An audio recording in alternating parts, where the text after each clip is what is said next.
எங்காட்ட திருடி தின்னு சப்பு கொட்டி நின்னவன எங்க அப்பனா கருத்தா நான் கழுத்து வச்சா குறும்பாட்டு கறிக்குழம்பு ஒளித்தலையில் மணமணக்கும் வாசத்துக்கே எச்சி விட்டீங்க.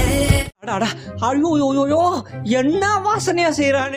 நாங்க குளிச்சு அனுப்பி வச்ச கொரட்டாத்து தண்ணியில ஏந்தி அம்மா கறி சமைச்சீங்க.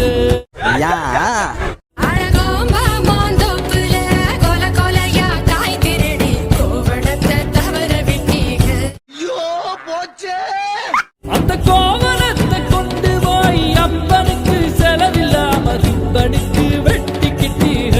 எங்க தாத்தா கோமணம் கூட வராது.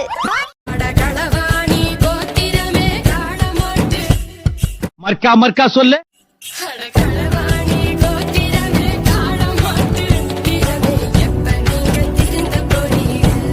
வாய்ப்பில்லை ராஜா.